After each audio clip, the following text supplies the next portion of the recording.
ምዕራፍ 3 እነሆ የሰራዊት ጌታ እግዚአብሔር ከኢየሩሳሌምና ከይሁዳ ድጋፍንና ብርታትን፣ የእንጀራን ድጋፍ ሁሉ፣ የውሃንም ድጋፍ ሁሉ፣ ኃያሉንም፣ ተዋጊውንም፣ ፈራጁንም፣ ነቢዩንም፣ ሟርተኛውንም፣ ሽማግሌውንም፣ የአምሳ አለቃውንም፣ ከበርቴውንም፣ አማካሪውንም፣ ብልሁንም ሠራተኛ፣ አስማት አዋቂውንም ይነቅላል።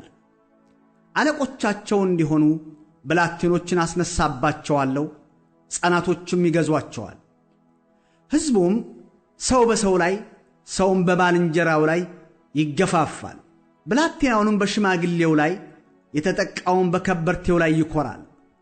ሰውም በአባቱ ቤት ውስጥ ወንድሙን ይዞ አንተ ልብስ አለህ፣ አለቃም ሁንልን፣ ይህችም ባድማ ከእጅ በታች ትሁን ሲለው፣ በዚያ ቀን ድምፁን ከፍ አድርጎ እኔ በቤቴ ውስጥ እንጀራ ወይም ልብስ የለኝምና ባለመድኃኒት አልሆንም፣ በሕዝቡም ላይ አለቃ አታደርጉኝም ይላል።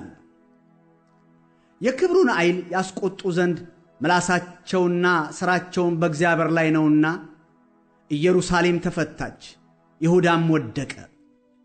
የፊታቸው መፍረት ይመሰክርባቸዋል። እንደ ሰዶም ኃጢአታቸውን ያወራሉ፣ አይሰውሯትም።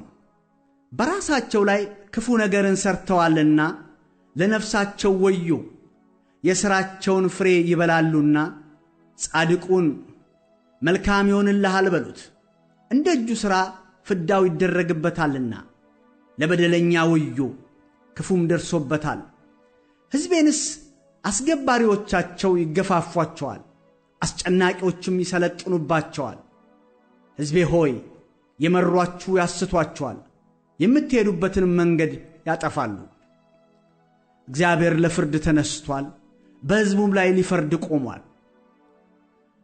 እግዚአብሔር ከሕዝቡ ሽማግሌዎችና ከአለቆቻቸው ጋር ይፋረዳል። የወይኑን ቦታ የጨረሳችሁት እናንተ ናችሁ፣ ከድሆች የበዘበዛችሁት በቤታችሁም አለ። ሕዝቤንም ለምን ታደቅቋቸዋላችሁ? የድሆችንስ ፊት ለምን ትፈጫላችሁ? ይላል የሰራዊት ጌታ እግዚአብሔር። ደሞም እግዚአብሔር እንዲህ አለ፣ የጽዮን ቆነጃጅት ኮርተዋልና አንገታቸውንም እያሰገጉ በዓይናቸውም እያጣቀሱ ፈንጠርም እያሉ በእግራቸውም እያቃጨሉ ይሄዳሉና። ስለዚህ ጌታ የጽዮንን ቆነጃጅት አናት በቡሃነት ይመታል፣ እግዚአብሔር ኀፍረተ ሥጋቸውንም ይገልጣል።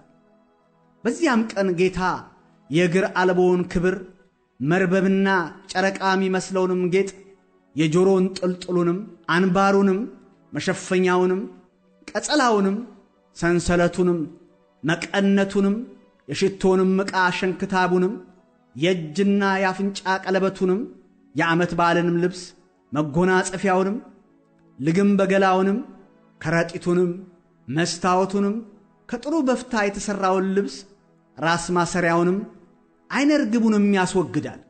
እንዲሁም ይሆናል፣ በሽቶ ፈንታ ግማት፣ በመታጠቂያውም ፈንታ ገመድ፣ ጠጉርንም በመንቀስ ፈንታ ቡሃነት፣ በመጎናጸፊያም ፈንታ ማቅ፣ በውበትም ፈንታ ጠባሳ ይሆናል። ጎልማሶች በሰይፍ ኃያላንሽም በውጊያ ይወድቃሉ። በሮቿ ያዝናሉ ያለቅሱማል፣ እርሷም ብቻዋን በምድረ በዳ ትቀመጣለች።